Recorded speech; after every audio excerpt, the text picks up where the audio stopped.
अस्सलामुअलैकुम बच्चों, आज आपने पढ़ना है second equilibrium condition, page number 98। अगर आपने फर्स्ट लेक्चर नहीं लिया है फर्स्ट कंडीशन आने ऑफ इक्विलिब्रियम का तो आप काइंडली उसको पहले विज़िट करें, आप उसको पहले देखें, आप लेक्चर लें फर्स्ट कंडीशन ऑफ इक्विलिब्रियम का, जिसमें आपने नेट फोर्स के बारे में बात की है, रिजल्टेंट फोर्स के बारे में बात की है। तो अब हम यहाँ पे सेकेंड कंडीशन ऑफ इक्विलिब्रियम पढ़ेंगे और इसकी क्या नीड पड़ी या क्या इसकी नीड थी जो हमने second condition of equilibrium for equilibrium भी ज़रूरी समझा, इसको आज लर्न करेंगे। ठीक है जी। सबसे पहले आपने बात की हुई है टॉर्क की। जब फोर्स लगती है और फोर्स किसी डिस्टेंस से लग रही हो, ठीक है जी, तो वो टॉर्क क्रिएट करती है विदिन अ सेम लाइन। यानी हमने बात की जिस तरीके से एक यहाँ पे एग्जांपल दे रहे हैं, हम इसी को डिस्कस करते हैं और थोड़ा ब्रीफ समझने की कोशिश करते हैं। अच्छा जी, यहाँ पे एक एग्जांपल क्या है, एक बॉक्स है पास, इसमें टू ऑपोजिट फोर्सेस लग रही है with in a same line, लेकिन हॉरिजेंटल लाइन। अब इसी तरीके से ये लाइन अगर वर्टिकल हो जाए और फोर्स लग रही हो, ऐसे ही सेम मैग्नीट्यूड के साथ सेम फोर्स लग रही है but in opposite direction on the same body, तो आपको पता है यहाँ पे क्या प्रोड्यूस होगा, यहाँ पे टॉर्क प्रोड्यूस होगा। टॉर्क क्या है? Turning effect. टर्निंग इफेक्ट इस बॉडी में क्रिएट हो जाएगा। ठीक है। इसी तरीके से आपने पैडलिंग की एग्जांपल पढ़ी है और उसमें क्या है, जब आप पैडल करते हैं या फॉरवर्ड एक फोर्स लगा रहे हैं तो दूसरा भी पैडलिंग हो रही होती है। ये क्या कंडीशन है? इसमें एक फोर्स लगा रहे हैं आप with in a same line, vertical line, ये वर्टिकल लाइन है, ठीक है, सीधी, और इसके ऑपोजिट दूसरी भी फोर्स लग रही है और ये turning effect with some distance, कुछ फोर्स का लगना। अब यहाँ डिस्टेंस क्या है? सबसे पहले ये बात आप देख लीजिए, ये डिस्टेंस है फोर्स का और ये फोर्स लग रही है। इसी तरीके से ये डिस्टेंस है और ये फोर्स लग रही है, ठीक है। तो किसी डिस्टेंस से फोर्स का लगना, ऑपोजिट फोर्सेस का लगना क्या क्रिएट करता है? रोटेशनल इफेक्ट क्रिएट करता है, ठीक है। Two equal and opposite forces acting along the same line, two equal and opposite forces acting along different lines. तो फर्स्ट केस आपको क्या दे रहा है, जिसमें रोटेशनल इफेक्ट नहीं आता बल्कि एक ही लाइन में दो फोर्सेस ऑपोजिट लग रही हैं। दूसरा क्या है? पैरेलल फोर्सेस हैं ये, यहाँ पे two opposite forces, same forces लग रही है बट डिफरेंट लाइन्स, ठीक है, विथ सम डिस्टेंस। तो टर्निंग इफेक्ट क्या हुआ? रोटेशनल इफेक्ट आ जाएगा इसके अंदर, रोटेट करेगी body. Second condition for equilibrium पढ़ना स्टार्ट करेंगे, page number 98। First condition for equilibrium does not ensure that a body is in equilibrium. सिर्फ पहली कंडीशन को अगर हम देख लेते हैं, जैसे कि आपने लेक्चर लिया होगा, फर्स्ट कंडीशन में कहते हैं कि total forces acting on the body should be balanced and the total resultant force should be equal to 0, then equilibrium है। लेकिन अब उन फोर्सेस की वजह से अगर रोटेशनल इफेक्ट आता है तो फिर उसको कहाँ लेके जाएंगे? ठीक है जी। तो हम ये नहीं कह सकते कि फर्स्ट इक्वेशन जो हमने पढ़ी, फर्स्ट कंडीशन जो हमने पढ़ी इक्विलिब्रियम की, वो सेटिस्फाइड थी, बस इतना काफ़ी था, तो हम सेकंड इक्विलिब्रियम कंडीशन पे आए। This is clear from the following example. कुछ एग्जांपल आपने पढ़ी। Consider a body pulled by the force. आपने एक बॉडी को कंसिडर किया जिसे खींचा जा रहा है इधर से भी और इधर से भी।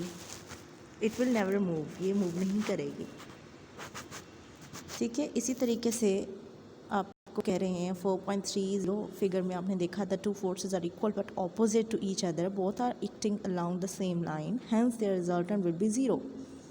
सेम लाइन पे हैं तो रिजल्टेंट 0 हो गया फोर्सेस का, पर रोटेशन इफेक्ट नहीं आया। तो ये तो फर्स्ट कंडीशन ऑफ इक्विलिब्रियम हो गई। According to the first condition the body will be in equilibrium, equilibrium में रहेगी, ठीक है, मूव नहीं करेगी।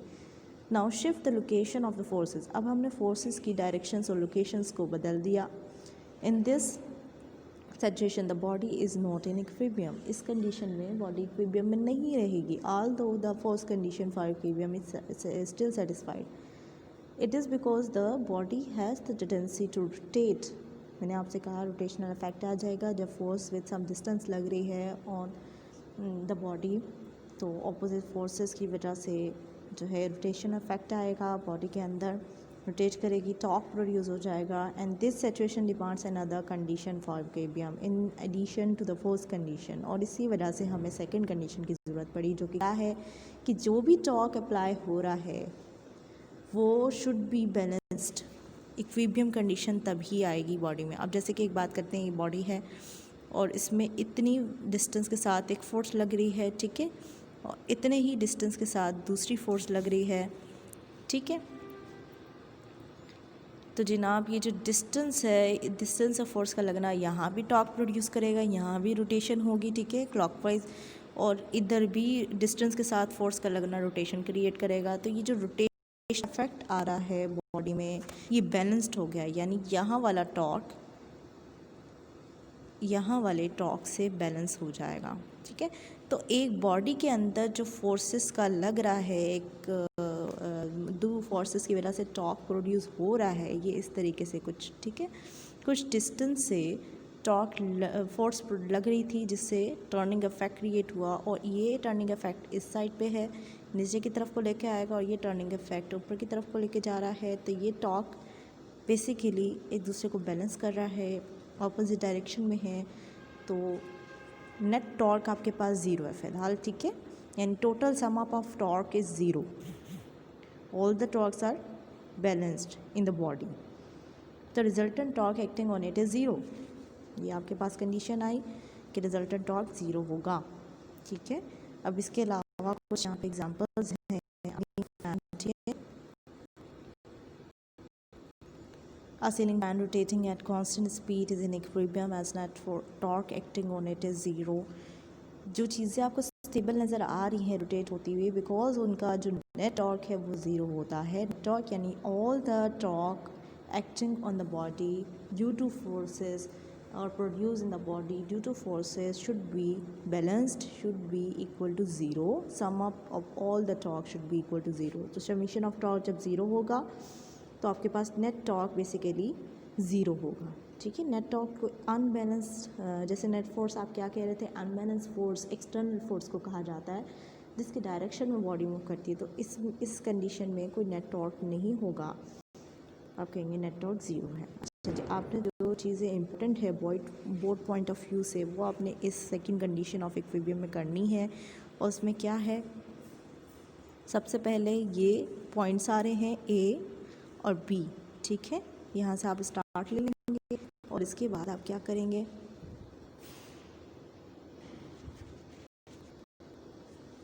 Sorry, second, in this situation the body is not in equilibrium, यहाँ से आप करेंगे एंड ये एंड तक जाएगा तकरीबन mathematically torque is equal to zero. लेकिन इसके साथ एग्जांपल सीलिंग फ़ैन की भी आ सकती है जो आप नोट कर सकते हैं, और ये वाली एग्जांपल जो एक बॉडी रिज्यूम करके आपको बताई जा रही है, ठीक है। थैंक यू, अल्लाह हाफ़िज़। अगर आपको समझ आ रही हो तो सब्सक्राइब एंड लाइक कर दीजिएगा।